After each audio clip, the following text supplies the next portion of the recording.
शूद्रोपद्रवशमनाय हरते नमः स्वाहा हरते नमः स्वाहा।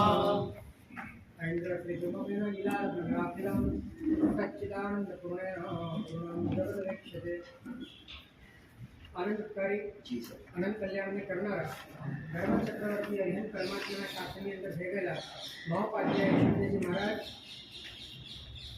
અનંત કાળના આપણા મિથ્યાત્વથી કલુષિત થયેલા ભ્રાંત એવા ચૈતન્ય તંત્રને છેક મૂળથી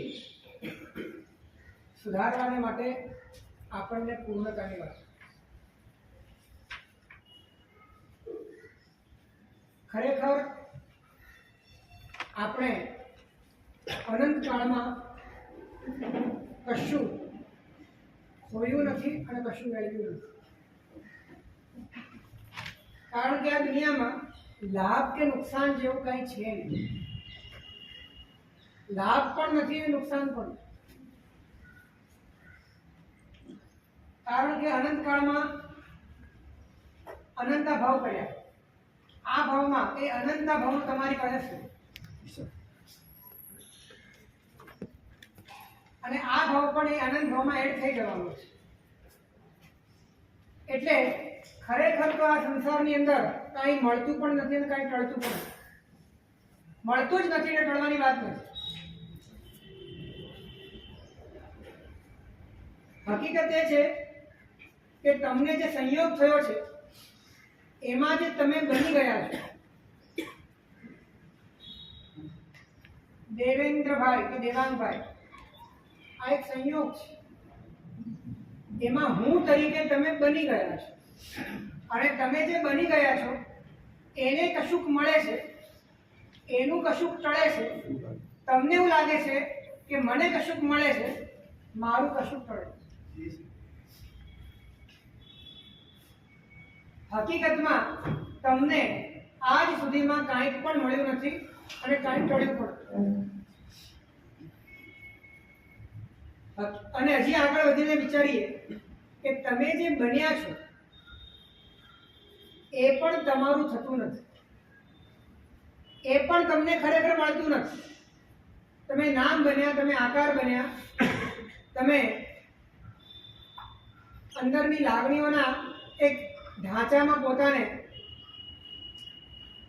સ્વીકારીને જીવતા થયા. આવા અનેક પ્રકારના પર્યાયોમાં રહેલા જે વ્યક્તિત્વ છે એ પણ તમારા સગા થયા નથી. એ પણ વિનાશી છે, એ પણ બીજાના નિમિત્તે છે, એ પણ બીજાના કારણે છે. એ આવરદા પૂરી થાય એટલે નીકળી જાય છે. તમે જે બન્યા છો એ પણ તમારું નથી. તો પછી બનેલાને જે મળે છે કે ટળે છે એની સાથે તમારે શું લેવાનું? સમજાય છે?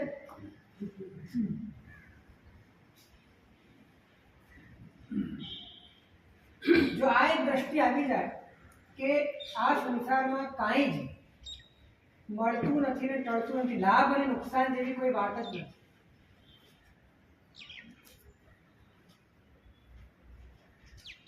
દુનિયામાં જે પદાર્થ જેવો છે એ પદાર્થ એવો જ રહે છે. ફક્ત એનું ફોર્મ બદલાયા કરે છે, એ અલગ અલગ અલગ પર્યાયમાં રૂપાંતરિત થયા કરે છે. વસ્તુ તો જે છે પૂતગલ છે તે પૂતગલ જ છે, અને જીવ છે તે જીવ જ છે, આકાશ છે તે આકાશ જ છે. અને બધી જ વસ્તુઓ જેટલી ક્વોન્ટિટીમાં છે એટલી જ ક્વોન્ટિટી હોય છે, એક પણ ઘટતી નથી, વધતી નથી. અને એ જો બદલાતી નથી, તમે પણ બદલાવાના નથી. તમે જીવ છો તો જીવ જ રહેવાના, અને જળ છે તો જળ જ રહેવાનું. હવે કશું આ દુનિયામાં થાય એવું નથી, તો તમને લાભ થોડી નુકસાન.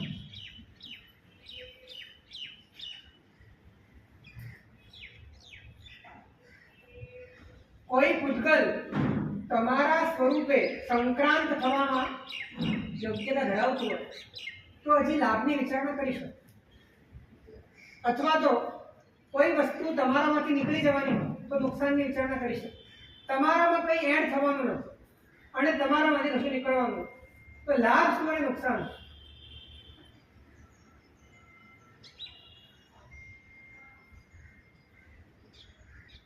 બધા જ રાગદ્વેષ લાભ અને નુકસાનના ગણિતથી ઊભા થાય.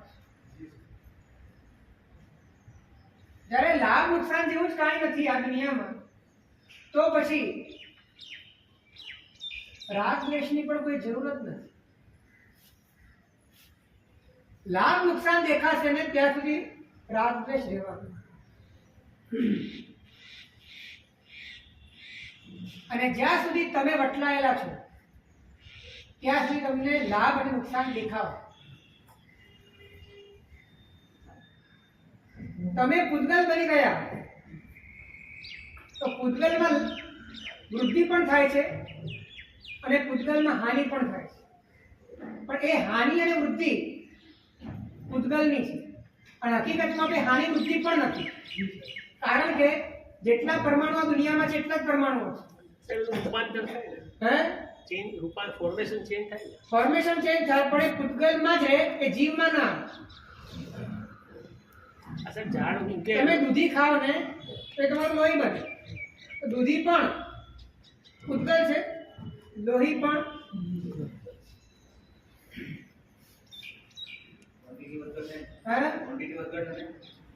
એક કોનામાં થશે, જીવમાં કે પૂતગલમાં? સાહેબ વજન દૂધીનું 1 કિલો, લોહી 100 ગ્રામ બને તો શું સમજવું? દૂધીનું વજન 1 કિલો છે, લોહી એનું 100 ગ્રામ બને, 900 ગ્રામ ક્યાં ગયા? નીકળે ને બધું.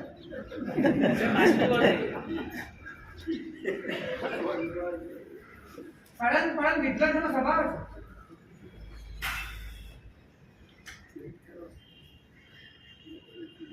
એટલે તમારા શરીરમાં પણ જે આવન જાવનની પ્રક્રિયા છે એ પણ પૂતગલની છે, શરીર પણ પૂતગલ છે.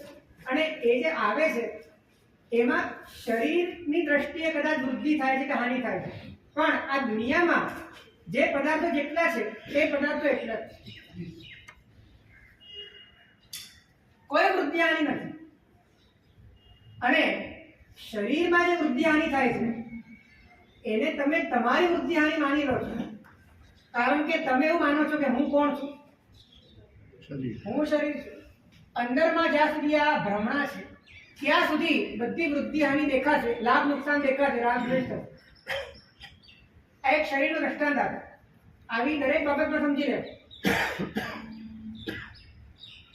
વ્યક્તિત્વ લઈને બેઠા છો, કોઈ પદવી લઈને બેઠા છો અને કોઈ તમને સ્માઇલ આપે છે, તમારો સત્કાર કરે છે, તમારી પૂજા કરે છે, તમને માન આપે છે, તો ત્યાં તમને લાભ દેખાય છે. કોઈ તમારી સામે જોતું નથી, કોઈ તમારી ઉપેક્ષા કરે તમને નુકસાન દેખાય છે.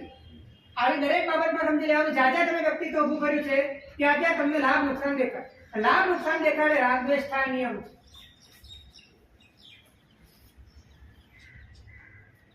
હવે જેમાં લાભ નુકસાન થાય છે, જેમાં વૃદ્ધિ હાનિ થાય છે, એ તમે છો નહીં.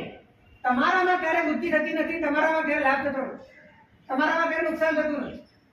તમે જે છો એ કાયમ એ જ છો. પણ આ વાત સમજાતી નથી. માટે મિસપ્લેસ થયેલા, મિસકન્સેપ્શનથી ગ્રસ્ત થયેલા એવા આપણી ચેતનાની અંદર સતત ને સતત જે વ્યક્તિત્વ રૂપે આપણે બની બેઠા છીએ તે વ્યક્તિત્વના લાભ અને નુકસાનના માપદંડોને લઈને સતત મનની અંદર રાગ અને દ્વેષની પરંપરા ચાલે.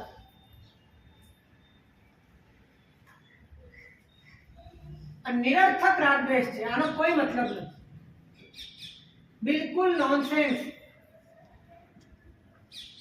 કારણ કે તમને કંઈ મળતું નથી અને તમે રાજી થાઓ છો, તમારું કંઈ ઘટતું નથી અને તમે નારાજ થાઓ.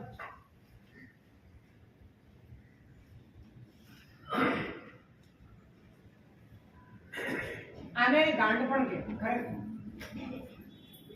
કે તમને મળતું નથી અને તમે રાજી થઈ જાઓ, તમારું ટળતું નથી અને તમે નારાજ.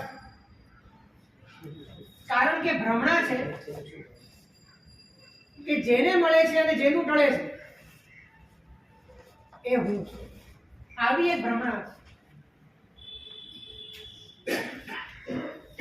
તો જ્યાં સુધી તમારી દ્રષ્ટિમાં કોઈ પણ પ્રકારના લાભ નુકસાન એ તમારી શ્રદ્ધામાં હશે, શ્રદ્ધામાં, ત્યાં સુધી સતત મનની અંદર ક્લેશ ઉભો રહેશે. હમણાં તો આ બધા જીવની સ્થિતિ આ જ રીતે, એવું કોણ હોય કે આના વગર હોય? હમણાંના ટાઈમમાં જો રાગદ્વેષ થાય જુદી વાત, પણ રાગદ્વેષ તમને વેલિડ લાગે, રાગદ્વેષ તમને તમારા માટે કરવા જેવા લાગે, રાગદ્વેષ એના માધ્યમે તમે પોતાની સિક્યોરિટીને ફીલ કરો, તમને એમ લાગે કે આ મારી સુરક્ષા છે, એટલે સમજવાનું કે તમે અનંતાનુબંધીના ચક્કરમાં છો. રાગદ્વેષ તો સંકિતીને પણ આવે, પણ એ આવે છે એ કરતો નથી. બીજા નંબરમાં જે આવે છે એને વેલિડ લાગતા નથી. એ જે આવે છે એનાથી એને પોતાની સિક્યોરિટી અનુભવાતી નથી, કેમ કે એને ખબર છે કે મારું જે મૂળ સ્વરૂપ છે એમાં તો કોઈ લાભ નુકસાનની વાત જ નથી, માટે મારે આને લઈને હું મારી જાતને સિક્યોર કરું એવી કોઈ જરૂર નથી. આપણી સ્થિતિ એ છે કે આપણને આપણા રાગદ્વેષ આપણી સિક્યોરિટી લાગે, આપણને પ્રોટેક્શન લાગે છે, આપણને સુખદાયક લાગે છે, આપણને દુઃખહર્તા લાગે છે, આપણને લાગે છે કે આ રિએક્શન જીવનમાં હોવા જોઈએ, નહીં તો જીવન ચાલે કેવી રીતે? જીવનની આ જ તો મજા છે. એ તો પરિક્રમા સુરક્ષા લાગે, પરિક્રમા તો સુરક્ષા લાગે, રાગ દ્વેષ તો ઠીક છે. રાગ દ્વેષમાં સુરક્ષા લાગે છે માટે પરિક્રમા સુરક્ષા લાગે.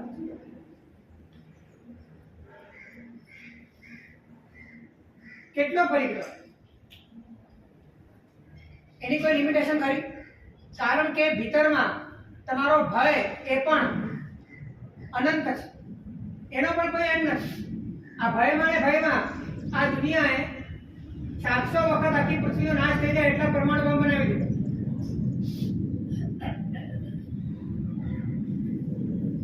કેટલો ભય, કેટલો રાગદ્વેષ, અને બધાના મૂળની અંદર અહંકાર. રાગદ્વેષ રિઝલ્ટ ઓરિએન્ટેડ છે ને, અને કોઈની પાસે ઊંચા અવાજમાં પૈસા માંગે તો જ પૈસા આવતા હોય તો પછી કરવા જ. પણ એ પૈસા આવવાથી મને લાભ થાય છે એવું લાગે છે માટે પ્રોબ્લેમ છે, અને પૈસા જવાથી મારે નુકસાન છે એવું લાગે છે માટે એ રિઝલ્ટમાં પણ તમને રુચિ છે. રિઝલ્ટમાં રુચિ કેમ છે? પૈસા આવે છે તમને અંદરથી રાજીપો કેમ થાય છે? કેમ કે એમાં તમને લાભ દેખાય છે. કર્તવ્ય પણ છે ને. ઠીક છે, કર્તવ્ય છે, પણ કર્તવ્યની ભાષામાં પૂરા નથી થતા ત્યારે તમારે તમારી મર્યાદા ઓળંગીને, તમારા મનને બગાડીને, તમારા હૃદયને બગાડીને, અંતરમાં વેર ઝેરની ગાંઠો કરીને, અંતરથી સામેવાળા પ્રત્યે દુર્ભાવની આખી પરંપરા સર્જીને, અને સામેવાળાનું બગડે કે ન બગડે પણ તમારું બગડે નિશ્ચિત થઈ જાય ત્યાં સુધી નીચે જઈને સાહેબ ઉદાહરણ નહીં આપવાનું, વાત નથી. ઉધાર આપે તો લેવાના થાય ને. શું કરવાનું શું નહીં કરવાનું છે ને બધી તમને ખબર જ છે.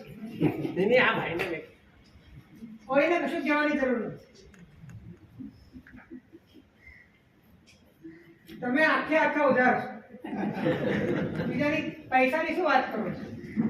કર્મ સત્તાએ તમને જે આપ્યું છે બધું ઉધાર પર જ ચાલે છે.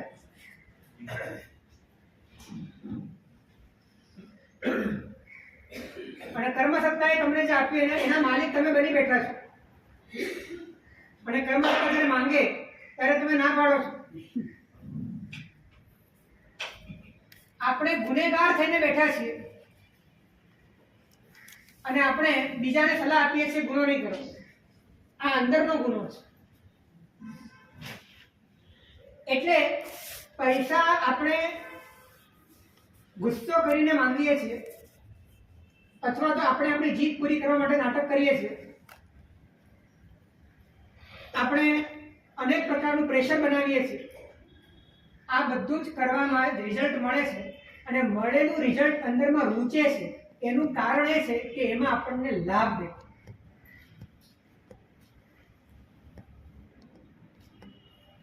લાભ જોવાની દ્રષ્ટિ મટી જાય તો એ રિઝલ્ટમાં પણ રસ ન રહે, અને રિઝલ્ટ મેળવવા માટે જે અંદરમાં કવાયત કરવી પડે છે એની અંદર પણ બહુ રસ ન. 5-10 લાખ રૂપિયા જતા રહે એની સામે તમારા 100-200 ભાવ બચી જતા હોય તો શું વાંધો છે? 5-10 લાખ રૂપિયા જ્ઞાની મારા પ્રાણનો ભાવ હતો. એટલે મારા પ્રાણનો ભાવ જે હતો એ વેલિડ હતો કે અનવેલિડ હતો? ખરેખર તમારા હતા. તમારા હોય તો જાય ખરા, અને જાય તમારા ખરા. અને હકીકતમાં તો જ્ઞાની એમ કહે છે કે તારી પાસે છે ને એ પણ તારા નથી. કારણ કે માત્ર સંયોગ છે, તને મળતા નથી, તને કશું જ મળતું નથી. આ વાત જો હૃદયમાં ફિટ થઈ જાય કે આ સંસારમાં લાભ અને નુકસાન જેવું કાંઈ છે નહીં, માટે ફક્ત પુણ્યના ઉદય સંયોગ અનુકૂળ થાય છે, પાપના ઉદય સંયોગ પ્રતિકૂળ થાય છે. પુણ્યનો ઉદય હોય તો પ્રતિકૂળ સંયોગો આવતા નથી, અને પાપનો ઉદય હોય તો અનુકૂળ સંયોગો મળતા નથી. આ જ એક આખી ગેમ ચાલે છે. બાકી આ સંસારમાં મને પોતાને કશું મળતું નથી, કશું મળતું નથી. તપ જપ કરીએ એનો લાભ મળે ને. હે? તપને એવું બધું કરીએ. તપ શેને માટે કરવાનો? તપ તો અંતર્મુક્તા માટે છે. તપ કશું મેળવવા માટે નથી. તપ અંદર ઠરવા માટે છે. ખાઈ પીને તાગડ ધંધા કરીને બળવાન થયેલી ઇન્દ્રિયો એ તમારી બહિર્મુખ થઈને જે અંદરમાં હાહાકાર મચાવે છે એનાથી બચવા માટે તપ છે.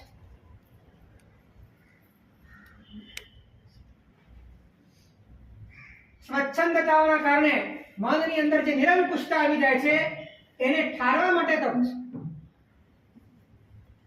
તમે અત્યાર સુધી જે પણ કર્યું છે ને એ હિસાબ કિતાબથી જ કર્યું છે. દરેકમાં તમારું ગણિત છે. સાહેબ કીધું ને, એક ગણિત વગર તમે કાંઈ નથી કર્યું, અને માટે જ અગણિતની પ્રાપ્તિ થઈ નથી. દરેકમાં તમારી કલ્પના છે, માટે જે અકલ્પનીય છે એ વસ્તુ તમને મળી નથી.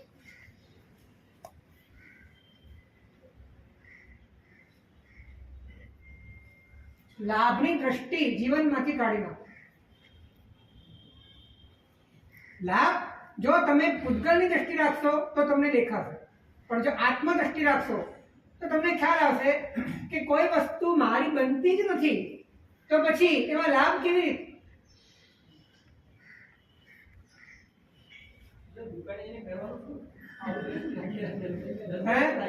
દુકાને જઈને વિચારવાનું કે એક પૂતગલને બીજું પૂતગલ મળે છે તે હું જોઉં છું.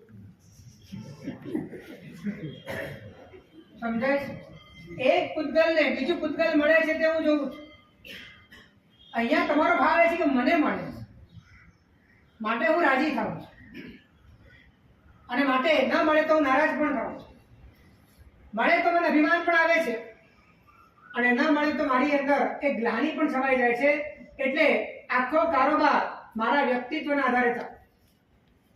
પણ તમે છૂટા થઈ જવામાં છે.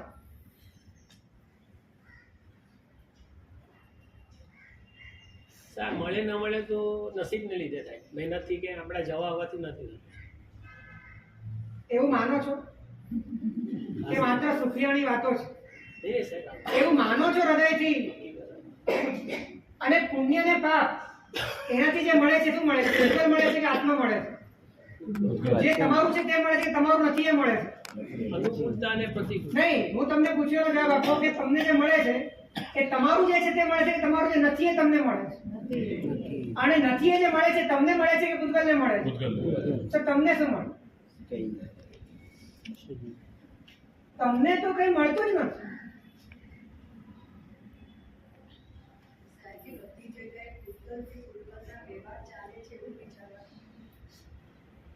એ રીતે દ્રષ્ટિ કેળવીને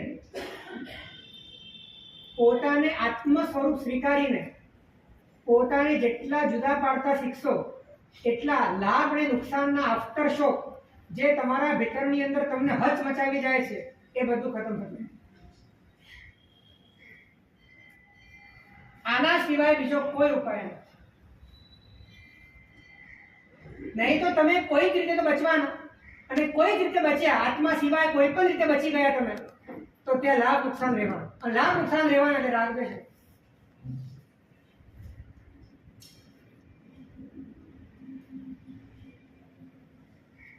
નવમી ગ્રહવેદમાં છે ને ચિત્તની સ્થિતિ વિતરાગ જેવી હોય છે. એટલે મોટા ભાગના રાગદ્વેષ ત્યાં હોતા નથી, છતાં પણ ત્યાં સંસાર ઉભો છે. કારણ કે આત્મા સિવાયના કોઈ તત્વ રૂપે, આત્મા સિવાયના કોઈ પરિબળની અંદર એ પોતે ઉભો છે, અને ઉભો છે માટે રાગ દ્વેષના બીજ પણ અંદર બેઠા છે. માટે અનંત વાર નવમી ગ્રહવેદે ગયા પછી પણ સંસાર આપણો ચાલે.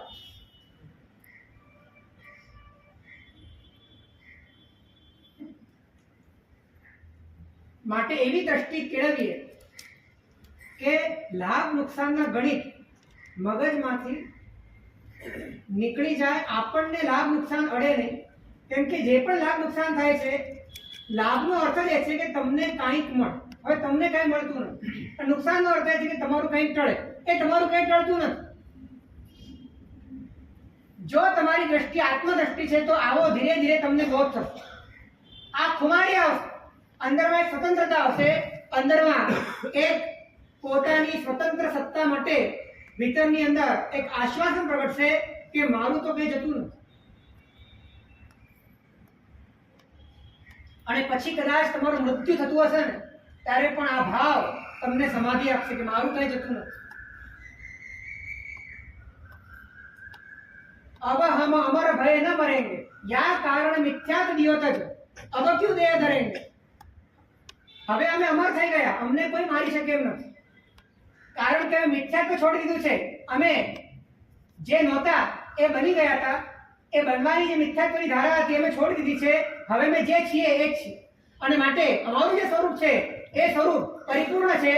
એમાં કઈ ઉમેરો પણ થતો નથી, એમાં કોઈ ઘટાડો પણ થતો નથી. માટે અમારું ક્યારે મૃત્યુ પણ આનંદનંદજી મહારાજના શબ્દો છે.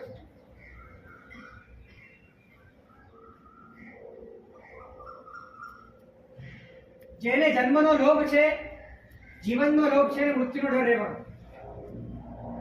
જેને સંપત્તિનો લોભ છે એને દરિદ્રતાનો ડર રહેવાનો. જેને સૌંદર્યની લાલચ છે એને કુરૂપતાનો ડર રહેવાનો. જેને લોકપ્રિયતા ગમે છે એ વ્યક્તિને અપમાનનો ભય રહેવાનો. આ બધા જ લાભ નુકસાનના ગણિત વ્યક્તિત્વના આધારે છે. તમે બચ્યા જ નહીં, અને જો તમને કશું લાગતું વળગતું નથી, તમે આ બધી સીમાઓથી પહેલે પાર છો, ત્યારે તમારા ભીતરની અંદર બનનારી કોઈ પણ ઘટનાઓ એ તમારા સુધી પહોંચતી નથી. અને જ્યાં જેના સુધી પહોંચે છે એ તમે નથી. આટલું સેફ પ્રોટેક્શન, પરમાત્માનું શાસન તમને તમારી રિયલ, તમને તમારી એકચ્યુઅલ એક્ઝિસ્ટન્સની સ્થિતિની અંદર લઈ જવા દ્વારા કરે છે. આપણને આ વસ્તુ મગજમાં બેસે છે, આ ગમે છે.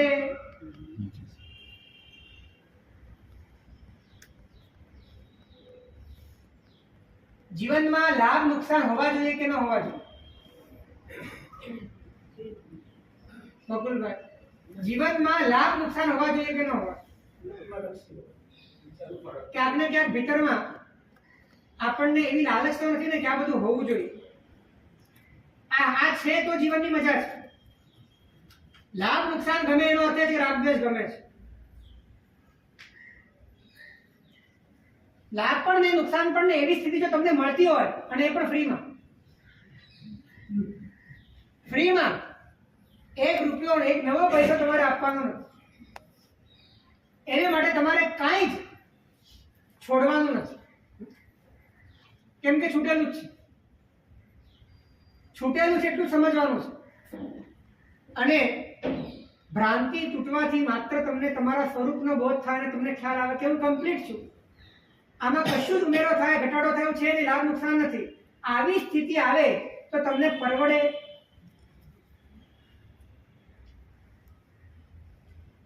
કે તમને ઇમ્બેલેન્સ જોઈએ છે?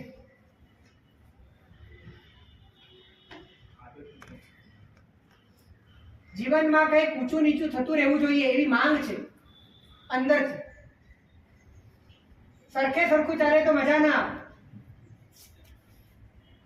આવી બધી સંસારની અડવિતરી અવળચંડાઈઓ અંદરમાં પડેલી છે તો સમજવાનું કે અનંતાનું બંધીમાં પ્રભાવ છે. એ બધા બપોરે બેચમાં લાગી જાય. બેચ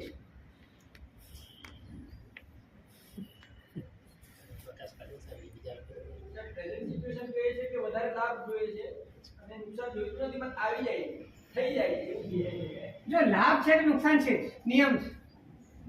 કારણ કે લાભનો અર્થ એ છે કે જે તમારું નથી એ તમારી પાસે આવે. આનો અર્થ લાભ છે.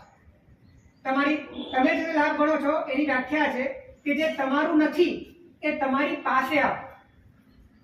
તો જે પાસે આવે છે એ ટેમ્પરરી ટાઈમ માટે જ આવે, એ કોઈ પરમેનન્ટ ટાઈમ માટે આવતું નથી. તો એ પાછું જવાનું. તો જેટલો લાભ એટલું નુકસાન. આ નિયમ છે. એ જો જ્યારે તમે લાભને ચૂઝ કરો છો ને એ ટાઈમે તમે નુકસાનને પણ ચૂઝ કરો. જો તમારે નુકસાનથી બચવું હોય ને તો તમારે લાભથી બચવું છે. અને જો તમારે લાભથી બચવું હોય તો તમારે આત્મા સિવાયના કોઈ પણ પદાર્થમાં વ્યક્તિત્વની રચનાથી બચી જવું જોઈએ, અહંકારથી બચી જવું જોઈએ. જ્યાં તમે કંઈક બન્યા, જે વ્યક્તિ બનવાથી બચે એ લાભથી બચી શકે, જે લાભથી બચી શકે એ નુકસાનથી બચી શકે, અને જે લાભ નુકસાનથી બચી શકે એ રાગ દ્વેષથી બચી શકે.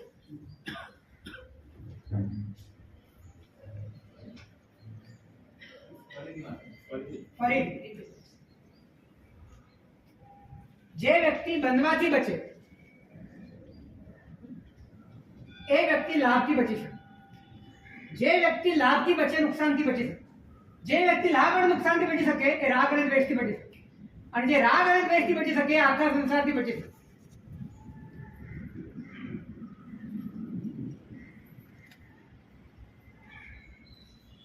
એટલે લાભ અને નુકસાનનો જે દ્રષ્ટિકોણ છે એ દ્રષ્ટિકોણ આપણે પોતાને લઈને જે ભોગવીએ છીએ એમાંથી પોતાની બાદબાકી કરવાની છે. બાકી જે થઈ રહ્યું છે એમાં તમારે કઈ લેવા દેવાનું. તમે તમને બાકાત કરી દો, કેમ કે તમે જે છો એમાં કોઈ વધારો ઘટાડો થવાનો નથી.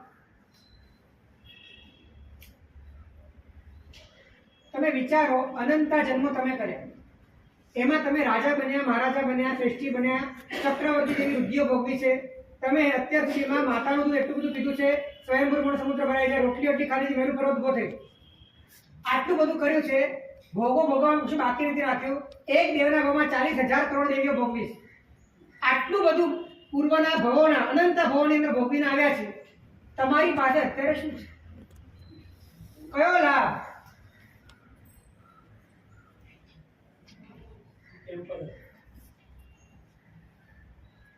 શાંતિથી આપણે આપણો ભૂતકાળ વિચારીએ તો આપણને આપણા આ ભવના લાભ નુકસાન એને માટે અંદરમાં જે ફદફદિયા કરીએ છીએ ને બધું આપણને તુચ્છ લાગે.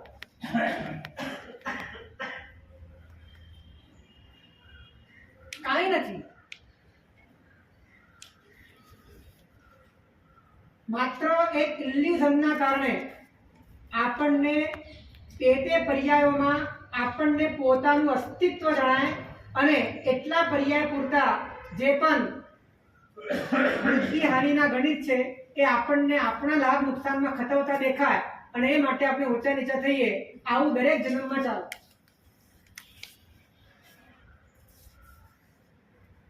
તમે જ્યારે દેવના ભાવમાં હતા કે તમે જ્યારે કોઈ મનુષ્યના ભાવમાં હતા એ વખતે તમારા જે લાભ નુકસાન હતા એ આજે ખરા, અને આજે જે લાભ નુકસાન છે એ વખતે હતા.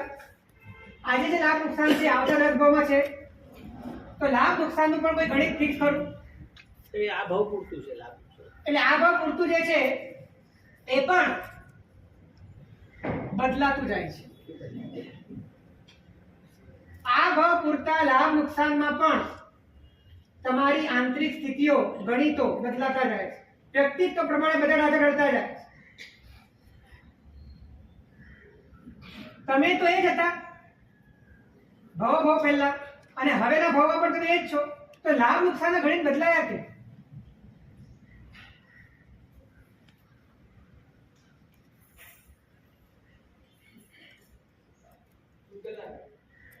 જે બિલાડીને ઉંદરમાં લાભ દેખાય છે એ જ બિલાડી જ્યારે ઉંદર બને છે ત્યારે બિલાડીમાં નુકસાન દેખાય છે. જીવ એનો એ છે લાભ નુકસાનના ગણિત કેમ બદલાય છે? જીવનો સ્વભાવ છે, લાભ હોય તો તે સહજ રીતે જીવનો સ્વભાવ નથી, વિભાવ છે. પણ લાભો તો જરાક સહેજ આગળ જાય છે, નુકસાન તો પાછળ હટી જાય. એટલે જીવનો સ્વભાવ નથી. જીવ પોતાને જીવ તરીકે ન જાણતો, જીવ પોતાને મળી ગયેલા તે તત્કાલીન સંયોગોમાં પોતાના વ્યક્તિત્વને બનાવતો, પોતાનું એક્ઝિસ્ટન્સ, એનું પ્રોજેક્શન એ તાત્કાલિક અવસ્થામાં કરતો, ત્યારે એને એ અવસ્થાને અનુરૂપ વૃદ્ધિમાં કે હાનિમાં લાભ કે નુકસાન દેખાય. બાકી ઇન્ટેલેક્ચ્યુઅલી વિચારો તમે તો ખરેખર લાભ કે નુકસાન જેવી કોઈ વાત જ નથી.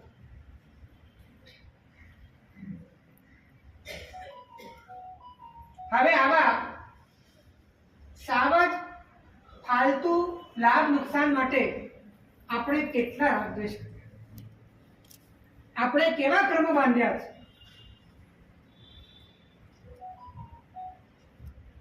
ફક્ત એક પિતાની સંપત્તિ જ્યારે વેચાવાની હોય અને એ વખતે મનની અંદર શું થશે, કેમ થશે, કેવી રીતે થશે, કેવી રીતે કરશે અને કોણ કોને મોટા ભાઈની બહુ જો માતા પિતાને વધારે સાચવે તો મનની અંદર કેટલા બધા વિકલ્પો ઊભા થઈ જાય. પછી તમે સાચવવાનું ચાલુ કરી નાખો. આવી નાની નાની વાતોમાં લાભ નુકસાનમાં ફસાઈને આ જીવે કેટલા કાતિલ કર્મ બાંધે. બધાનું મૂળ કેમ કે તમે આત્મદ્રષ્ટિએ પોતાને જોયો નથી. તમે કંઈક બનીને, કંઈક થઈને, કોઈક વ્યક્તિત્વમાં રહીને પોતાને જોવાનું કામ કર્યું છે. માટે આખી પરંપરા ઉભી છે.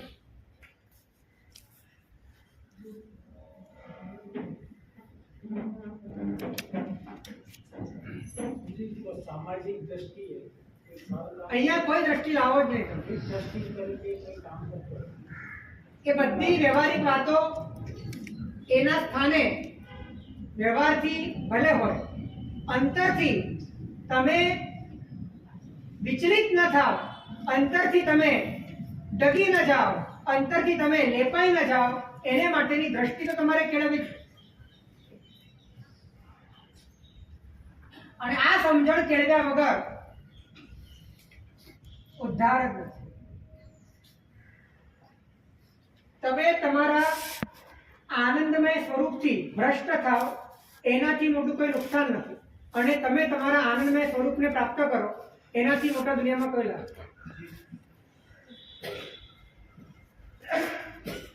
સ્વભાવ લાભાત કિમપી પ્રાપ્તવ્યમ નાવશિષ્ય. સ્વભાવના લાભ કરતા દુનિયામાં બીજું કોઈ પ્રાપ્ત કરવા યોગ્ય નથી. સ્વભાવનો તમને લાભ નથી. સ્વભાવ તમે છો અને તમને તમે મળતા નથી. આનાથી મોટું કોઈ નુકસાન નથી. અને તમે છો અને તમને તમારો અનુભવ થાય છે, આનાથી મોટો કોઈ લાભ નથી.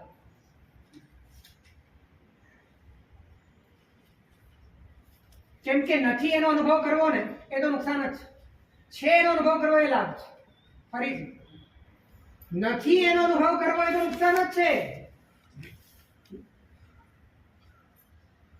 કેમ કે તમને પોતાને લોસ્ટ કરી રહ્યા છો.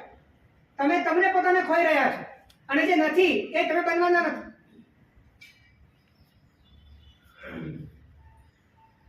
જે નથી એનો અનુભવ કરવો એ નુકસાન, જે છો એનો અનુભવ કરવો એ લાભ છે.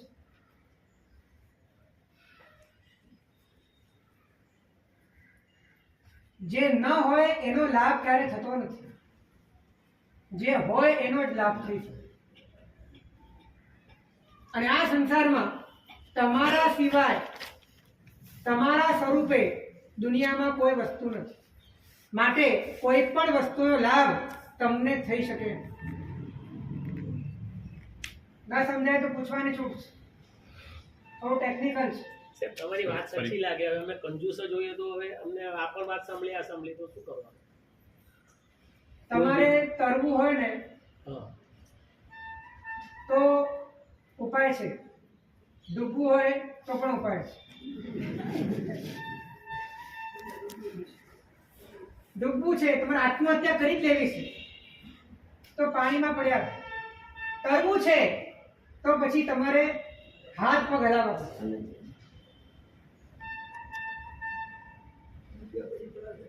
હે ડૂબેલા તો છો, અનંત કાળથી ડૂબેલા જ. ફરીથી જે નથી તમે એનાથી તમને ક્યારે લાભ નથી. જે તમે છો એનાથી જ તમને લાભ. કેમ કે જે તમે નથી ને તમને મળવાનું નથી. અને જે મળવાનું નથી એનાથી કોઈ લાભ નથી.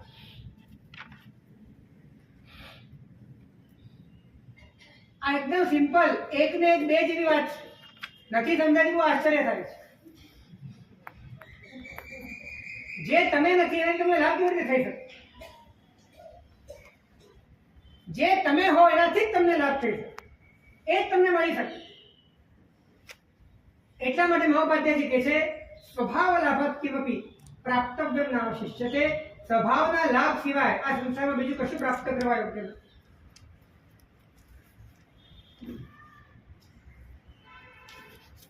સહેલા ગણિત તમને અઘરા લાગે છે અને અઘરા ગણિત તમને સહેલા લાગે. કેટલી સીધી વાત છે.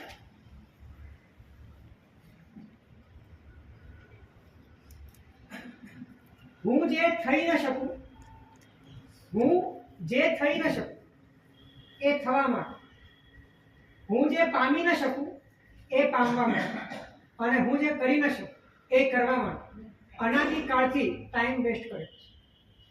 રિપીટ, હું જે થઈ નથી શકતો એ થવા માટે, હું જે પામી નથી શકતો એ પામવા માટે, અને હું જે કરી શકતો નથી એ કરવા માટે અનાદિકાળથી મેં મારા સમય બરબાદ કર્યો છે.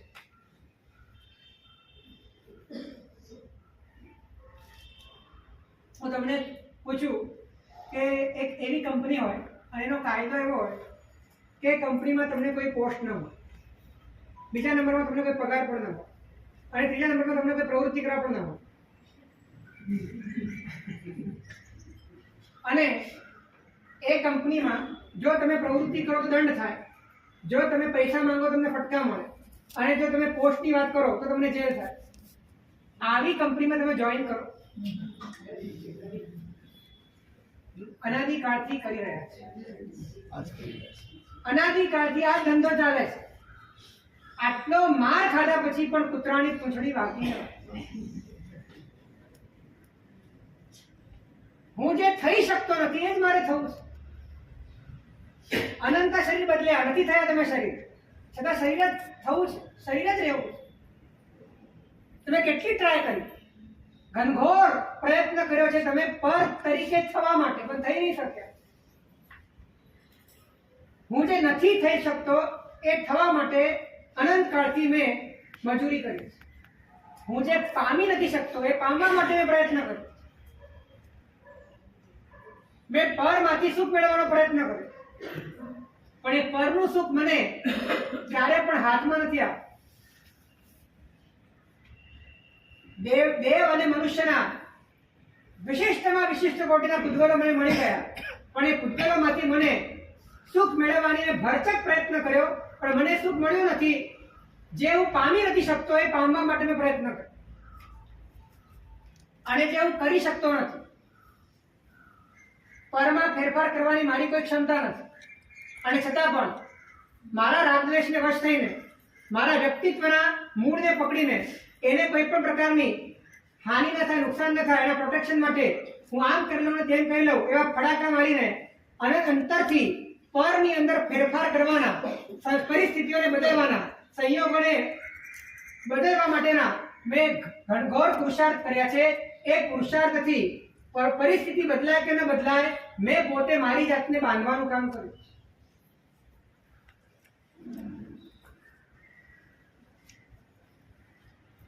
ભૂતકાળમાં પુણ્ય કર્યું આમાં હેલ્પ ન કરે? હા, ભૂતકાળમાં પુણ્ય કર્યું હોય આમાં હેલ્પ ન કરે? શેમાં શેમાં હેલ્પ કરે? વર્તમાનમાં એ કઈ બાબતમાં? એ સ્વરૂપલક્ષી થવાનું. સ્વરૂપલક્ષી થવા માટે સાધન આપી શકે, બાકી પુરુષાર્થ તમારે જ કરવો પડે. સાધન તમને આપી દીધા, સાધન તમને અહીંયા લઈ આવ્યા વ્યાખ્યાન. અહીંયા તમે વ્યાખ્યાનમાં આવ્યા, તમને શબ્દો મળ્યા, તમને પરમાત્માની વાણી મળી, તમને વિચારવા માટે મન મળ્યું, તમને સંધિ પંચેન્દ્રિય પણ મળ્યું, તમને આર્ય દેશ મળ્યો. આટલા સારા સંયોગો પુણ્ય આવે. પુણ્યનું બધું જ કામ પતી ગયું છે, હવે તમારું જ કામ બાકી છે. પુણ્યનું બધું કાર્ય પતી ગયું.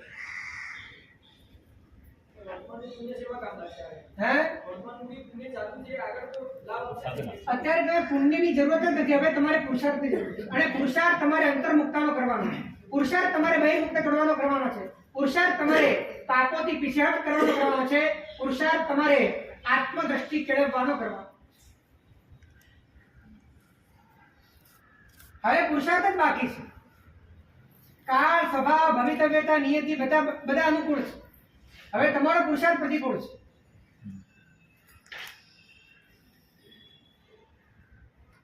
અને પુરુષાર્થ તમારો વિપરીત થયો તો બાકી બધા પ્રતિકૂળ થઈ જશે.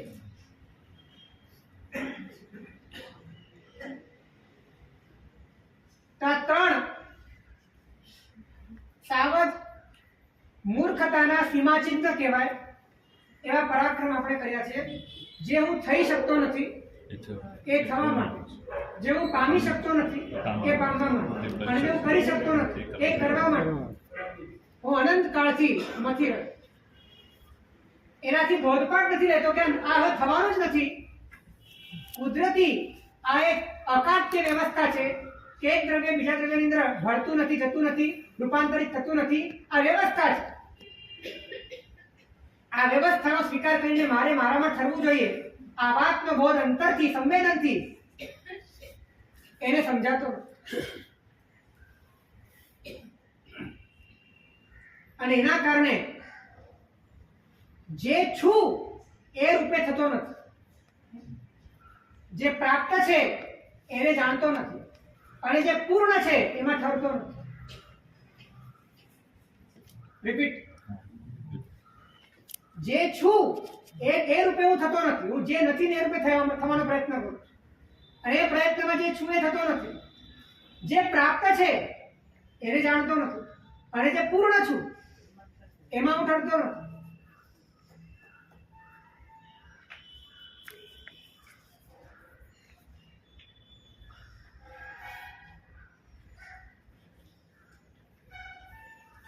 અબજોપતિ હોય અને પોતે ફક્ત ભ્રમણાના કારણે પોતાના જ આંગણે આવીને ભાતના 4-5 દાણા માટે કરગરતો હોય, એ જેટલી ખતરનાક સ્થિતિ છે એના કરતા પણ વધારે ખતરનાક સ્થિતિ છે કે તમે પોતે આનંદપૂર્ણ છો અને તમે કાંઈક બની બેઠા ઇલ્યુઝન, અને તમે પછી આ સંસારના પદાર્થોની પાસે ક્ષણિક સુખોને માટે તમારો ખોળો પાથરીને તમે લાળ પાડતા હો. કેટલું એક વિચિત્ર દ્રશ્ય.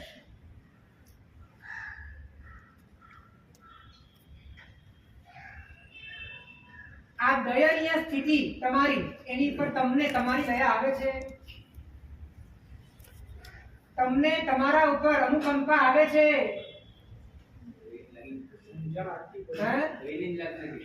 દયનીય નથી લાગે.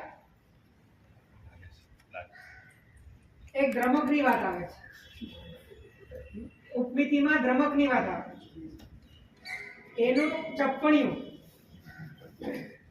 એક તો પોતે વર્ષોથી દરિદ્ર શિરોમણી, આખા નગરનો નિર્ભાગ્ય શેખર, અને માખીઓ બળબળતી હોય, કપડાં ફાટેલા હોય, શરીરનો મેલ એટલો બધો હોય કે દુર્ગંધ મારતી હોય, અને ચપ્પણિયામાં કઈ દિવસોનું ભેગું સડેલું અન્ન હોય, અને એને એ પોતે પોતાની સમૃદ્ધિમાં, અને કોઈ વ્યક્તિ જ્યારે એને ખીર કે ગુલાબજાંબુ જેવા સારા પદાર્થો આપવા માંગે છે, પણ એ કહે છે કે તારું પહેલા વાસણ સાફ કર, તો એને અંદરથી એમ લાગે છે કે મારા અન્નની આને ઈર્ષા છે. સમજાય છે કે નહીં? મારું અન્ન ઝૂંટવી જવા માંગે છે, એને આપવું હોય તો આપે, બાકી આ તો મારો પ્રાણ છે.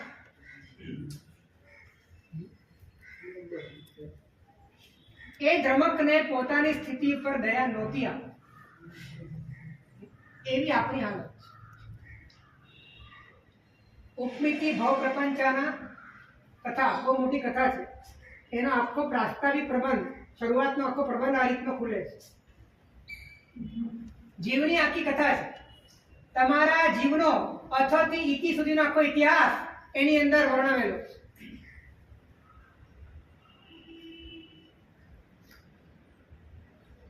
પછી એ દ્રમકને પ્રવેશ મળે છે કર્મ વિવર દ્વારા, અને રાજમહેલના આંગણામાં પ્રવેશે છે, ભવ્ય ઇમારતો જુએ છે, બધા પ્રેમાળ લોકોને જુએ છે, અને ધીરે ધીરે પલોટાતો ત્યાં પણ પેલું પાત્ર છોડવા તૈયાર નથી. પછી એ છોડાવવા માટે એને કઈ કેટલી લાલચો આપે છે, ધીરે ધીરે છોડાવે છે, અને એને સ્વસ્થ કરે છે, અને એના મોઢામાં પરમાત્મા જાય છે, અને પછી એમ લાગે છે કે નહીં મેં કેવી મૂર્ખતા કરી છે. આ રીતે જીવનો વિકાસ ધીરે ધીરે થાય.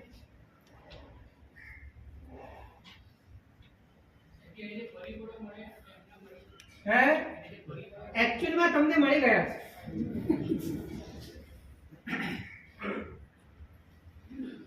હવે તદ્દયા એ ટ્રાય કરે છે તમને કન્વિન્સ કરવાનું. તદ્દયા એટલે કે પાત્ર આવે છે ઉપમેતીમાં કે ધીરે ધીરે ધીરે પેલાને સમજાવી પટાવીને એને બદલાવા માટે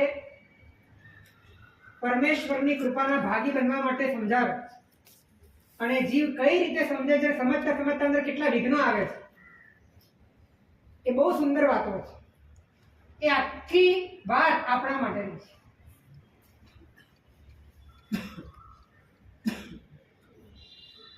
આપણને પણ આપણા આ કોવાયેલા, ગંધાતા, મલિન, ખંડિત અને અનેક સંકલેશોના કીડાઓથી ખદબદતા એવા વ્યક્તિત્વને છોડવામાં એમ લાગે છે કે આ તો મારું ધન છે, આને હું કેમ છું.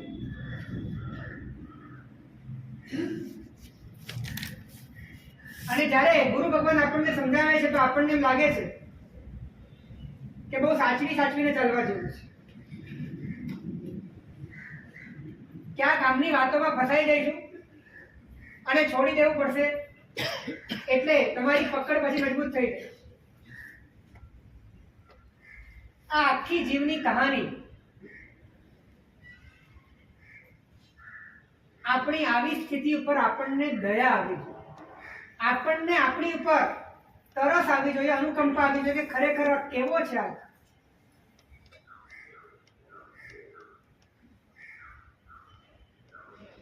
બીજાની દ્રવ્ય અનુકંપા કરવા વાળા આપણે આપણી ભાવ અનુકંપા કરવા જોઈએ. બીજાની દ્રવ્ય દયા કરવા વાળા આપણે આપણી ભાવ દયા કરવા જોઈએ. અને જ્ઞાનીઓ આપણને જે નજરથી જુએ છે ને એ નજરને, એ અમી નજરને ઝીલવા જેવી છે. જ્ઞાનીઓના નેત્રોમાં આપણા માટેની અપાર કરુણા વહી રહી છે. જ્ઞાનીઓ અનુભવી રહ્યા છે કે આ પરમ સુખનો પિંડ એ આ પર પદાર્થોના મોહમાં ફસાઈને ભ્રાંતિથી કેટલો બધો દીન અને હીન બની ગયો છે.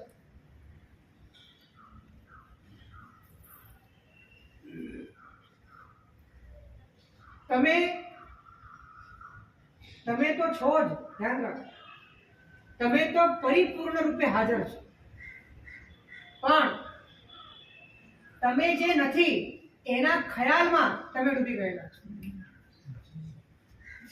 આ સમજવા જેવી વાત.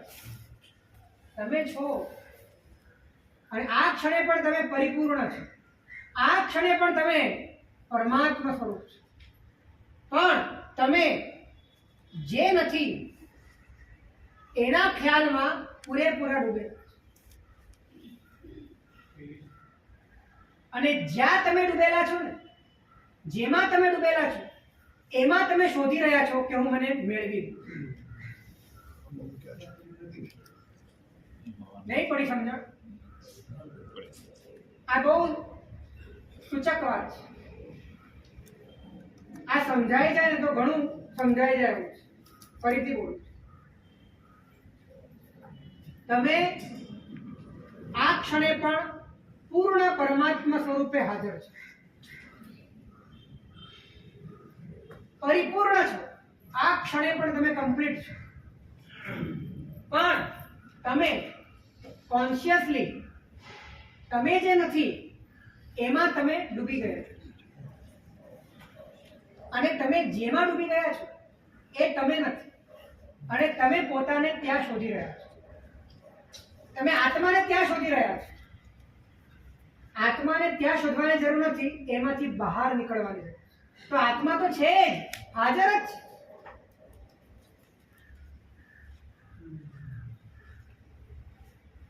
જ્યાં તમે ખોળી રહ્યા છો ત્યાં તમે નથી, અને જ્યાં તમે છો ત્યાં ખોળવાની જરૂર નથી, કેમ કે તમે હાજર છો. પણ તમારી હાજરીમાં તમારી હાજરી નથી, તમારી ગેરહાજરીમાં તમારી હાજરી.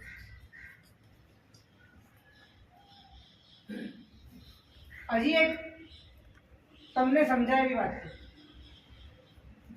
કે આપણે જાગવાની મહેનત એ રીતે કરીએ છીએ કે સપનું ચાલુ રહે અને જાગ આવી જાય. સમજાય છે?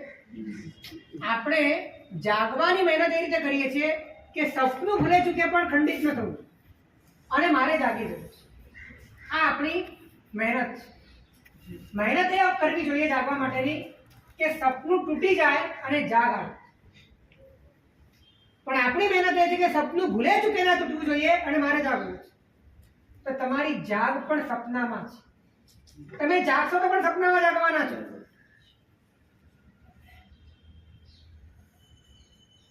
હમણાં વચ્ચે એક છોકરો આવ્યો તો એને મને વાત કરી, એને કંઈક જોયું હશે પ્રેઝન્ટેશન. એને મને વાત કરી કે હવે મારા સાહેબ ભવિષ્યમાં મગજમાં ચીપ બેસાડવાની એક ટેકનોલોજીનો વિકાસ થઈ રહ્યો છે અને મગજમાં ચીપ બેસાડશે પછી ઇન્ટરનેટનો આખો ડેટા મગજ સાથે કનેક્ટ થઈ જશે અને જેવું વિચારશે એવા પ્રકારનું વાતાવરણ એને રિયલી ફીલ થશે. સામે કશું જ નહીં હોય પણ અંદર ડેટા જોડાઈ જવાના કારણે આખું વિઝ્યુઅલાઇઝેશન એને એ રીતનું થશે. અને આવો પ્રયોગ ચીપનો ટ્રાયલ કરવા માટે કોઈ વ્યક્તિ પર કરવામાં આવે છે. એની પાસે થોડો ટાઈમ હોય છે તો એ પૈસાના લોભમાં આ ટ્રાય કરવા માટે પોતે હા પાડે અને એને ચીપ બેસાડવામાં આવે છે, કનેક્ટ થઈ જાય છે. હવે પોતે એકચ્યુઅલમાં જ્યાં બેઠો છે, જે ટેબલ ઉપર બેઠો છે, જે વાતાવરણમાં બેઠો છે, ત્યાં જ હવે એને બીજું બધું દેખાય છે અને એટલું રિયલ લાગે છે કે એ એનો અપલાદ કે પ્રતિકાર કરી શકે એમ નથી. હવે એને સામે જંગલી પ્રાણીઓ દેખાય છે, ભૂતો દેખાય છે, જેવું વિચારે છે એવું સામે આવી જાય અને એના કારણે એના ભીતરની અંદર એવા પ્રકારનો ભય, એવા પ્રકારનો અંદરમાં અલગ અલગ પ્રકારના ઇમોશન એ પણ આવે છે. પછી એ વિચારે છે કે મારે ચીપ કાઢી નાખવી છે. આવું ચીપની હાજરીમાં વિચારે છે. ચીપની હાજરીમાં વિચારે કે મારે ચીપ કાઢી નાખવી છે. તો ચીપ કાઢવાની પણ આખી પ્રક્રિયા કાલ્પનિક રીતે થઈ જાય છે અને કાઢીને પોતે કાલ્પનિક રીતે એ અમેરિકાથી ઇન્ડિયા પણ આવી જાય છે અને અહીંયા આવ્યા પછી ઘણા જાણે કે આટલા આ પ્રોસેસમાં ઘણા વર્ષો નીકળી ગયા અને વર્ષો નીકળી ગયા તો મારી મમ્મી મારી ચિંતા કરતી હશે એવી કલ્પના છે. અને જ્યારે ઘરે પહોંચ્યો ત્યારે મમ્મી મરેલી છે. ત્યારે એને જોઈને પોતાને એટેક આવી ગયો અને આ છોકરો મરી ગયો ત્યારે ત્યાં ટેબલ પર જતો. સમજાય છે તમને?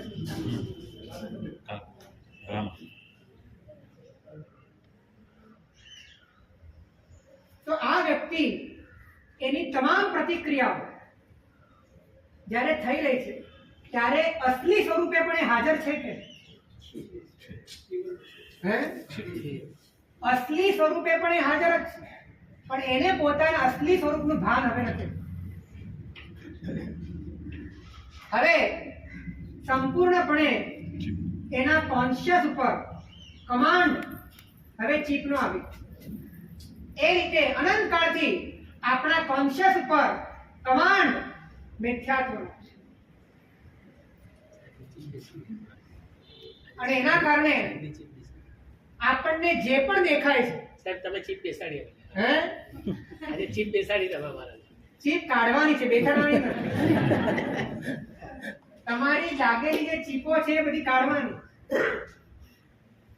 અને કાઢવાનો ઉપાય એ છે કે તમને અંતરથી પરમાત્માની વાણી સાંભળતા સાંભળતા તમને અંદરથી તમારી પોતાની કૃત્રિમતા અંદરથી સમજાય, ખ્યાલ આવે, નિરર્થક લાગે, એના પ્રત્યેનો ઘોર વૈરાગ્ય જાગે અને એને તમે પોતાના અંગ તરીકે, પોતાના અસ્તિત્વ તરીકે, પોતાના એક્ઝિસ્ટન્સ તરીકે જે સ્વીકારતા હતા એમાંથી તમે એને બાદબાકી કરી નાખો. તેમ તેમ તમારા ભીતરમાં એની જાગૃતિ, આત્મતત્વની જાગૃતિ વધતી. નહીં તો આ ચીપ પાળક પ્રોગ્રામ તમારી સાથે અનંતકાળથી ચાલ્યો. 6 સેકન્ડમાં પેલાના ટેબલ પર બેઠા પછી 6 સેકન્ડમાં આખી ઘટના ઘટે. 6 સેકન્ડમાં પેલો મરી જાય. અનંતકાળથી આપણે પણ અનંતતા જન્મ મૃત્યુના ભાગીદાર બન્યા.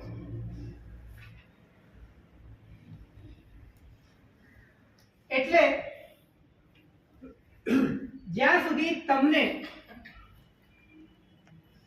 સુધી તમને તમે ચીપ નાખ્યા પછી એટલી સભાનતા કેળવી શકાય નહીં કે મને જે પણ દેખાય છે અને જે પણ ફીલ થાય છે એ બધું જ ખોટું છે.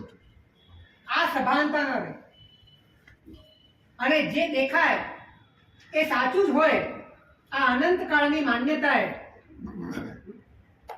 અંદરમાં કૃત્રિમતાને પણ વાસ્તવિકતાનું સંવેદન કરવા મજબૂર કરી. આવું આપણી સાથે બન્યું છે. આપણે જાગૃતિ એ રાખવાની છે કે જે દેખાય છે એ ખોટું છે. ખોટું છે, સાચું નથી. જે દેખાય છે સપનું છે, વાસ્તવિક નથી. અને ત્યાં સુધી ખોટું છે કે જે દેખાય છે એ પણ ખોટું છે. અને અત્યારે જે જોનારો છે અત્યારે એ પણ ખોટું.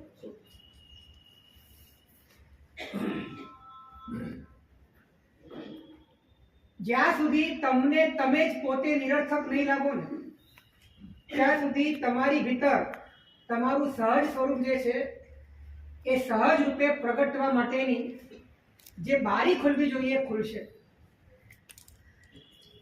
તમને તમે જ નિરર્થક લાગવા જોઈએ. કેમ કે આખું ઇલ્યુઝન છે. તમારી જે સુરત તમારી દ્રષ્ટિમાં ઊભી થઈ છે એ આ ચીપના પ્રોગ્રામિંગ જેવું છે. તમે છો નહીં એટલે અંતરથી પૂરી નિષ્ઠા સાથે તમે તમને નિરર્થક માનો કે છે જ નહીં. આવું કંઈ નથી. કેટલી તાકાત જોઈએ, કેટલું બળ જોઈએ. નિરર્થકતા આપણને જીવનમાં ક્યારેક લાગે છે પણ ગિલ્ટી ફીલ થવાના કારણે, દુઃખ આવવાના કારણે, નિષ્ફળતાના કારણે, એના કારણે નહીં. પરંતુ અહીં વાત એવી છે કે ખરેખર તમને કૃત્રિમતા, આર્ટિફિશિયાલિટી, સુપરફિશિયાલિટી, તમને તમારી પોતાની એક ડુપ્લિકેશન, તમને તમારો ભેદ એમાં દેખાય છે. માટે તમે અંદરથી એની સાથે કનેક્ટ થવા રાજી નથી અને માટે તમને નિરર્થક લાગે છે. આવી પ્રચંડ ખુમારી જ્યારે આવશે ત્યારે ભીતરનો પરમાત્મા એના દ્વારોદ્ઘાટન થવાની ઘંટડીઓ વાગશે. એના વગર, આવા વૈરાગ્ય વગર અંતરનો પરમાત્મા જાગતો નથી. માટે આપણે આપણા જીવનની અંદર આવા નિરર્થક વ્યક્તિત્વના કારણે ઉભા થનારા લાભ અને નુકસાન, એ લાભ અને નુકસાનના કારણે થનારા રાગદ્વેષ અને રાગદ્વેષના કારણે થનારી દુર્ગતિની પરંપરાઓ, એ બધાથી બચવા માટે આપણી દ્રષ્ટિને વાળીએ અને જે હું થઈ શકતો નથી એ થવા માટે, જે હું પામી શકતો નથી એ પામવા માટે, કે જે હું કરી શકતો નથી એ કરવા માટેની આ બધી જ સાવજ મિથ્યા મહેનત, ખોટી મહેનત, નિરર્થક મહેનત એને મૂકીને અંતરથી જે છું, જે મને પ્રાપ્ત છે અને જે મારું પૂર્ણ સ્વરૂપ છે એમાં હું સ્થિર થઈને પરમ આનંદને ભોગવું અને પરમ નિરાકુરતાના સુખને પામું. એવા પ્રકારના આંતરિક લક્ષ્ય સાથે આપણે આપણી ચેતનાને જાગૃત કરીએ છીએ. શિવમસ્તુ સર્વ જગત, શિવમસ્તુ સર્વ જગત, અહિત નિરતા ભવન્તુ ભૂતગણા, અહિત નિરતા ભવન્તુ ભૂતગણા, દોષા પ્રયાન્તુ નાશં, દોષા પ્રયાન્તુ નાશં, સર્વત્ર સુખી ભવતુ લોકઃ, સર્વત્ર સુખી ભવતુ લોકઃ.